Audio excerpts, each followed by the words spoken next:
وہ اللہ نے جو قانون اور جو سسٹم بنایا اس کے مطابق چل رہے ہیں۔ اور دوسری حیثیت انسان کی یہ ہے کہ وہ اللہ تعالیٰ کا بندہ ہے، اور اللہ تعالیٰ نے اس کو عقل، شعور، فہم عطا کیا ہے، اور اللہ تعالیٰ نے اس کو برے اور بھلے کے اندر تمیز کرنے کا طریقہ سکھایا ہے، اور پھر اس کو یہ آزادی بخش دی ہے کہ اس کو اپنی رائے کے اندر اور اپنے عمل کے اندر وہ آزاد ہے۔ اب اگر وہ اچھے راستے پر چلتا ہے تو وہ اللہ کا بندہ ہے، اور اگر وہ برے راستے پر چلتا ہے تو وہ ڈگمگا جاتا ہے، وہ پھر گمراہی کے راستے پر چلا جاتا ہے، اور اس کا نتیجہ یہ نکلتا ہے کہ وہ پھر لڑکتا چلا جاتا ہے، اور پھر کار مذلت کے اندر وہ ٹھوکریں کھانے لگتا ہے۔ تو ایسا انسان کہ جس کو اللہ تعالیٰ نے عقل، فہم، شعور عطا کیا، اور اس نے پھر ان ساری چیزوں سے کام لے کر اس راستے کو اختیار کیا کہ جو راستہ اللہ تعالیٰ انسانوں کو سلجھانا چاہتا ہے، جس راستے پر اللہ تعالیٰ انسانوں کو ڈالنا چاہتا ہے، اس راستے کو انہوں نے اختیار کیا، اور اللہ کی نعمتوں کا انہوں نے شکر ادا کیا، اور پھر اس کے مطابق وہ چلتے رہے تو وہ کامیابی کے راستے پر چل پڑے۔ اسی طریقے سے دنیا کے اندر بسنے والی جتنی بھی مخلوقات ہیں، یہ جتنا پورا نظام شمسی ہے، اس کے اندر جتنے سورج، چاند، ستارے، سیارے، جتنی بھی ساری چیزیں، یہ بھی ایک نظام کے اندر بندھے ہوئے ہیں، اور یہ بندھن کا ایک ایسا سسٹم زبردست ہے کہ اسی سسٹم کے اندر وہ سیارے اور ستارے اور چاند اور زمین اور سارے کے سارے یہ اس انداز سے چل رہے ہیں کہ اپنے اپنے مدار کے اندر سب چل رہے ہیں، کوئی دوسرے کے ساتھ ٹکراتا نہیں ہے،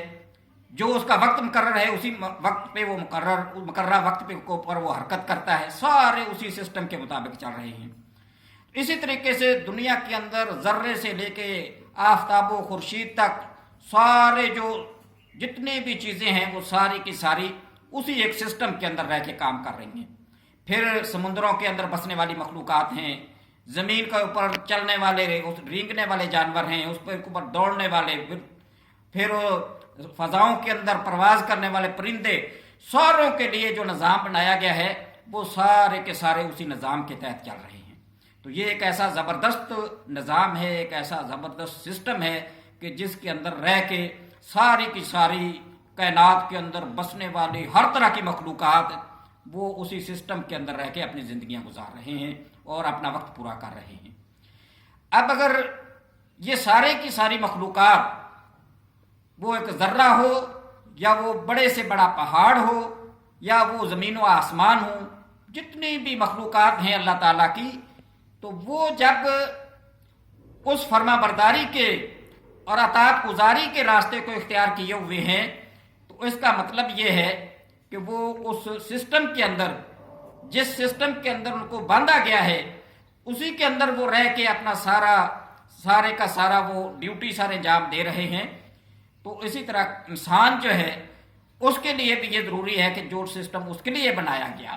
کہ ایک اعتبار سے وہ نہ چاہتے ہوئے بھی اللہ کے ان قوانین کی پابندی کر رہا ہے کہ اپنے اعضاء کو اسی طرح استعمال کر رہا ہے، وہ سانس اسی طریقے سے لے رہا ہے، وہ خوراک اپنی اسی طریقے سے چبا رہا ہے، اس کا معدہ اسی طریقے سے کام کر رہا ہے، لیکن یہ جب وہ ان ساری چیزوں سے استفادہ کرتا ہے اور اس کے مطابق جب چلتا ہے اور پھر وہ اللہ تعالیٰ کی ناشکری کرتا ہے، اللہ تعالیٰ کو مانتا نہیں ہے، اس کے قوانین کو ماننے کا انکار کرتا ہے، تو وہ پھر دوسرے راستے پر چل نکلتا ہے۔ تو اللہ تعالیٰ یہ فرماتے ہیں کہ میں نے تمہارا نام مسلم رکھا ہے، میں تمہیں فرما بردار اور اطاعت گزاری کے راستے پر ڈالنا چاہتا ہوں، اور تم اطاعت اور فرما برداری کے راستے پر چل کر اپنی زندگیوں کو سنوار سکتے ہو۔ تم انسانوں کی طرح یہاں پر چلنا، بیٹھنا اور اپنا سارا طریقہ جو ہے وہ اس طرح کا اختیار کر سکتے ہو کہ جس کے نتیجے کے اندر تمہیں انسان کہا جائے، لیکن انسان جو ہے وہ جب اس راستے سے بھٹک جاتا ہے، جب وہ گمراہی کے راستے پر نکل کھڑا ہوتا ہے، تو اس کا نتیجہ کیا ہوتا ہے کہ پھر وہ ذلیل و خوار ہو جاتا ہے، پھر اس کو کوئی سجائی نہیں دیتا ہے، اور پھر وہ بسا اوقات اپنی عقل سے آری انسان جس طریقے سے کام کرتا ہے اس طرح کے کام کرنے شروع کر دیتے ہیں، اور اس کا ان کو جو حاصل ہوتا ہے وہ کیا ہوتا ہے کہ وہ ذلیل و خوار ہو کے رہ جاتے ہیں، وہ تباہ و برباد ہو جاتے ہیں۔ کتنی قومیں تباہ و برباد ہو گئیں جنہوں نے اللہ کے احکام کو نہیں مانا۔ تو اللہ کے احکام کیا ہیں کہ اس کی اطاعت کی جائے، اس کی فرما برداری اختیار کی جائے، اپنی جبین نیاز کو اسی کے سامنے جھکایا جائے اور اسی کے قوانین کو، ضابطوں کو اور اصولوں کو مانا جائے، تو اس کے نتیجہ کے اندر کیا ہوگا کہ اللہ تعالیٰ پھر اپنے بندوں کی رہنمائی فرماتا ہے، اللہ تعالیٰ پھر اپنے بندوں کے اوپر احسان کرتا ہے، اللہ تعالیٰ پھر اپنے بندوں کی رہبری کرتا ہے، ان کی رہنمائی کرتا ہے، اور اس کے لیے مختلف ادوار کے اندر اس نے انبیاء علیہ السلام بھی بھیجے۔ آدم علیہ السلام سے لے کے حضرت محمد صلی اللہ علیہ وآلہ وسلم تک ایک طویل قطار ہے انبیاء علیہ السلام کی، کہ جس ایک اچھی لڑی کے اندر یہ پروئے ہوئے ایسے انسان کے جو انسانوں کی رہنمائی کے لیے، انسانوں کے اندر بسنے والے اور انسانوں کے سے